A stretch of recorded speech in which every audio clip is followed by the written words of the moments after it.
Rais wa Marekani Donald Trump ameeleza kuwa maafisa wa kutokea nchini mwake wanaelekea Urusi kujadili uwezekano wa kusitisha mapigano nchini Ukraine. Hatua hii inakuja ikiwa ni siku chache tu baada ya maafisa wa Ukraine kukubaliana kusitisha kwa mapigano kwa siku 30 kufuatia mkutano uliofanyika na maafisa wa Marekani nchini Saudi Arabia siku ya Jumanne. Taarifa ya Menard inasomwa studio na Jessica Mhagama.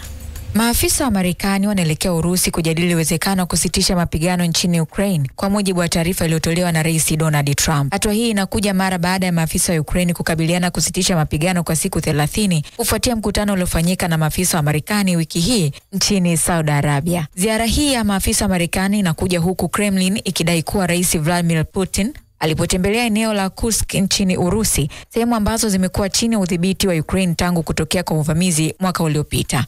Kufuatia mkutano wa Jeddah siku ya Jumanne, Rais wa Ukraine Volodymyr Zelensky alisema sasa ni juu ya Marekani kuishawishi Urusi kukubaliana na pendekezo hilo la usitishwaji wa mapigano. Maelezo ya waziri wa mambo ya nje wa Marekani Marco Rubio yalibainisha kuwa suala la kusitishwa kwa mapigano kwa sasa liko chini ya Urusi na kwamba Marekani inaamini kuwa njia pekee ya kumaliza mapigano hayo ni mazungumzo ya amani. Ikulu ya Kremlin inasema inachunguza mpango wa kusitisha mapigano na kwamba mazungumzo ya simu kati ya Trump na Putin yanawezekana. Waziri wa mambo ya nje wa Urusi Sergei Lavrov atakutana na maafisa wakuu wa Marekani, akiwemo waziri wa mambo ya nje wa Marekani Marco Rubio, ambapo majadiliano yao yatalenga kutafuta suluhisho la kudumu kwa vita ya Ukraine na kuimarisha uhusiano kati ya Urusi na Marekani. Hata hivyo, mazungumzo haya yamezua wasiwasi mkubwa barani Ulaya, huku baadhi ya viongozi wa Ulaya wakihofia kuwa Ukraine inaweza kuachwa nje ya maamuzi makubwa kuhusu mustakabali wake. Jessica Mhagama, Kasri la Kikeke, Crown Media.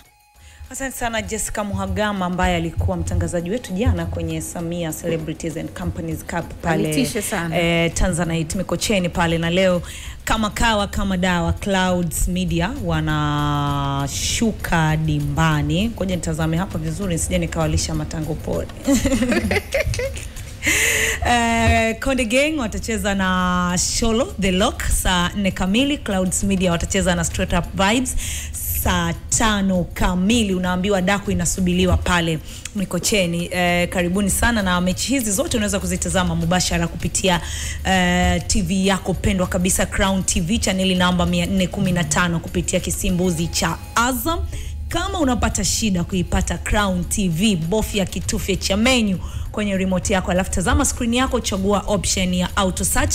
Subiri sekunde kadhaa, screen yako itakuwa imeshamaliza kufanya auto search na utaweza kuiona Crown TV iliyowashika mubashara kabisa. Lakini pia msimu huu wa Ramadhan ni wakati mzuri sana wa kutazama kipindi pendwa cha Dawa, ambacho kina mawaidha na mafundisho kuhusiana na Ramadhani, namna gani ufunge, kwa nini ufunge, vitu gani vya kuacha na vitu vingine vingi sana. Kwa hiyo wewe kase brain na remote yako na mambo yanakuwa mazuri kabisa. Bado tunaendelea kuzungumza na mchambuzi wa masuala ya siasa za kimataifa Geoffrey Mchungu kuliangazia hili swala la Marekani. Waziri wa mambo ya nje wa Marekani Geoffrey anaamini kwamba Putin ndio mwenye kumaliza mgogoro unaoendelea. Tutegemea kikubali kumalizika kwa mzozo wake na Ukraine. Yes, kwanza kutazama kuna swala zima la Ukraine na Urusi ni swala ambalo limekuwa lina maslahi zaidi ya kimkakati, kwa maana kwamba maslahi ya Urusi dhidi ya Ukraine. Na kimsingi ni kwamba vita ya Urusi na Ukraine imekuwa ikizingatia zaidi maslahi ya kiusalama, kwa sababu Putini na Urusi wamekuwa wakiamini kwamba kusogea kwa mipaka ya NATO kwa kuitumia Ukraine inaweza kusababisha maslahi yake kiusalama kuweza kuingiliwa. Kwa hiyo naweza kusema kwamba kuna hivi vikao ambavyo vimekuwa vikifanyika huko Saudi Arabia na vikao ambavyo vimekuwa vikiwakutanisha mawaziri wa mambo ya nje na wawakilishi wa Ukraine, ni kwamba anayesubiriwa sasa hivi ni Urusi na Vladimir Putin. Lakini Putin ameshaweka wazi kwamba mazungumzo yote ambayo yanahusisha kumaliza mzozo kati ya Urusi na Ukraine lazima uweze kuzingatia maslahi ya msingi ya Urusi dhidi ya Ukraine. Na maslahi ya Urusi dhidi ya Ukraine, cha kwanza ni maslahi ya kimkakati, maslahi ya kihistoria, maslahi ya kiusalama, kama vile maslahi ya kijiografia. Kwa mfano, inakumbukwa ile hizi nchi za Ulaya Mashariki kipindi zinapata uhuru mwaka 1991, iliamriwa kwamba nchi za Ukraine, Poland na Belarusi zitaweza kuwa neutral, kwa sababu hizi nchi zimekuwa zikiwa karibu zaidi na nchi ya Urusi. Lakini vile ukiangalia Urusi na Ukraine ni nchi ambazo zimekuwa zikifungamanishwa na historia, kwa sababu zote hizi zilikuwa katika ile ambayo inaitwa Umoja wa Kisovieti USSR, ambao ulianzishwa mwaka 1922. Kwa ni kwamba maslahi ambayo kimsingi tenda kuzingatia ya Putin lazima aweze kuzingatia maslahi ya kiusalama, ya kimkakati na ya kijiografia ambayo kimsingi imempeleka Urusi vitani. Sasa endapo Urusi ikikataa kumaliza mapigano hayo na Ukraine, tutegemee athari zipi hasa ambazo zinaweza kujitokeza? Ukitazama ni kwamba kwa jumuiya ya kimataifa na magharibi imekuwa ikitumia vikwazo kama njia ya kuweza kumshindikiza Urusi kuweza kukubali mazungumzo dhidi ya Ukraine. Lakini kwa miaka mitatu tangu vita imeanza mwaka 2022 tumeshuhudia kwamba vikwazo vya Urusi dhidi ya Ukraine haviwezi kufua dafu. Kwa mfano, Urusi ni taifa la 3 katika vikwazo vya kiuchumi na vikwazo vya kidiplomasia. Kwa mfano, mataifa ambayo yanaongozwa kwa kuwekewa vikwazo kuna Iran, kuna Cuba, kuna Urusi. Lakini tangu Urusi amekuwa vikwazo na nchi za magharibi, tunaona kabisa kwamba vikwazo vile uchumi wake umeendelea kukua. Na uchumi wa Urusi kutokana na takwimu za IMF kutazama umekuwa kwa takriban 2.7. Kivyo vile sarafu yao ya Russia ruble imekuwa ikipanda thamani dhidi ya sarafu ya dola. Kwa ni kwamba cha kwanza hii vita imeonekana kabisa kwamba nguvu za kiuchumi na vikwazo vya kiuchumi dhidi ya magharibi na Urusi havisaidia kufua dafu. Ndio maana Trump anaingia madarakani anasema kwamba wakae kwenye meza mazungumzo. Sasa kwenye meza mazungumzo vile vile ni kama vile vile nchi, kwa mfano issue ya DRC. Zelensky vile vile ana turufu kwa sababu amekuwa akipata msaada kwa nchi za magharibi. Tumeshuhudia juzi Trump ametishia kuondoa usaidizi wa kiusalama katika vita ya Urusi na Ukraine.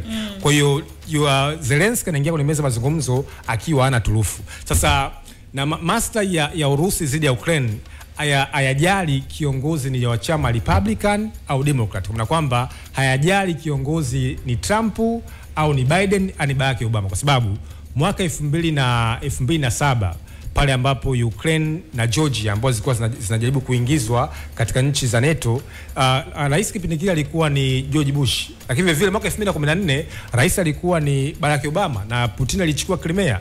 Mwaka 2022 rais alikuwa ni Biden, ameweza kuanzisha vita ya Urusi na Ukraine na ameuchukua ukanda mashariki wa Donbas. Mwaka 2025 anaingia Trump, anasema kwanza Putin aweze kukaa kwenye meza mazungumzo. Kwa hiyo ukitazama ni kwamba hii vita Putin amekuwa waogopi magharibi, na kimsingi ni kwamba ameshajipanga, kwa sababu alternative ya Putin anajua kabisa kwamba ataanzisha vita, atazikimbilia nchi za mashariki, kwa kwamba nchi za India, nchi za China, nchi za Iran.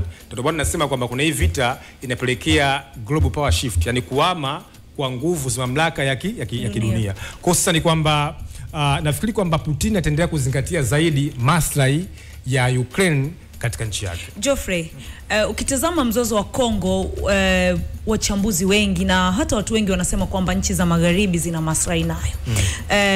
Ukitazama lakini pia huu mgogoro wa Ukraine na Urusi, Trump sio yule. Trump tumezoea kwamba ni mtu mwenye misimamo yake mikali. Amerushiana juzi maneno na bwana Zelensky. Lakini bado anaendelea kwamba anataka haya mazungumzo ya amani. Saizi vikosi vinaenda Urusi. Hii ina maana kwamba ana maslahi fulani na hili fukuto linaloendelea. Yes, kwanza lazima tufahamu ni kwamba vita vyovyote ambavyo wamekuwa wakipigana mabwana wakubwa vimekuwa vikienda kulinda maslahi ya msingi ya kiuchumi.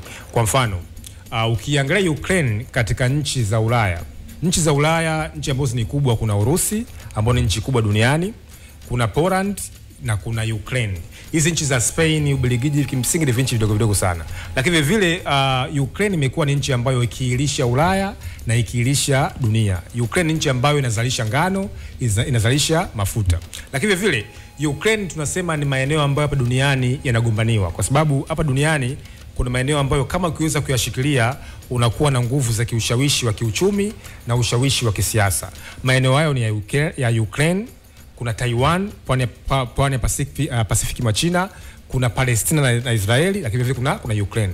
Kwa mtu ambaye anakuwa na uwezo wa kushikilia au kuzingatia maslahi ya Ukraine, anakuwa na ushawishi mkubwa wa kiuchumi na wa kijiografia. Kwa mfano, mkakati wa Putin kuweza kuichukua Crimea mwaka 2014 ulikuwa ni mkakati wa kulinda maslahi ya kiusalama katika bahari ya Baltic kutazama.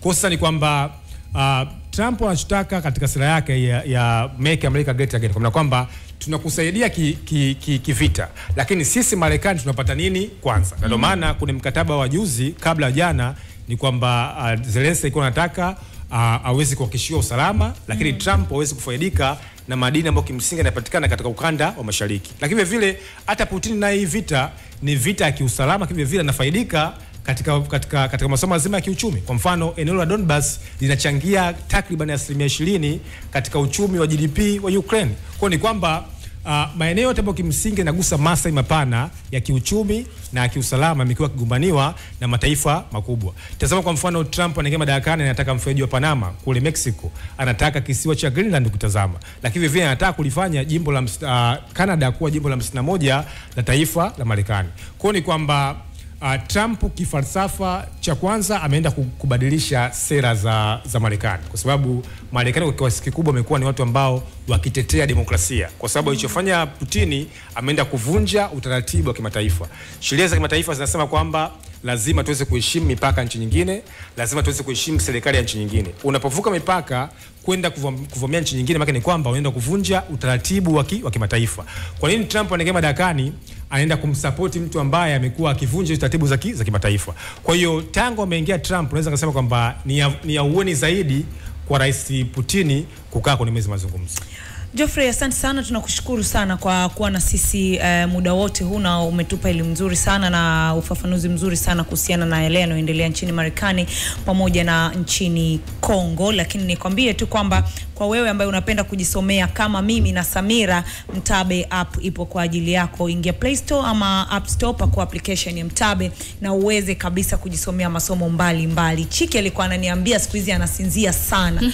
Kuna madaktari wanatoa elimu kwamba ukiwa unapata uchovu, usingizi na vitu vingine, ni namna gani ya kuweza kuhakikisha unaufanya mwili wako kuwa active ili usio unapata uchovu kwa namna moja ama nyingine. Chiki nilikupa madini, nilikupa mchongo kwamba nenda kajifunze jinsi ya kupika wali nazi na umeweza, na leo nakusogezea hii hapa, nenda kajifunze namna gani unaweza kuhandle mwili wako ukiwa na uchovu na stress, unasinzia, unachoka na vitu kama hivyo. Tunajua wewe ni DJ, ni hyper mkali, labda hulali, lakini kule kuna madaktari, kuna wanasaikolojia wanajua namna ya kuweza kukusaidia utumie aina gani, ufanye aina gani ya mazoezi, utumie dawa za aina gani ili mwili wako uweze kuwa active. Lakini mimi ninachoshukuru ni kwamba hata kama unachoka, hapa kwenye Kasri tunapata muziki mzuri. Crown Media.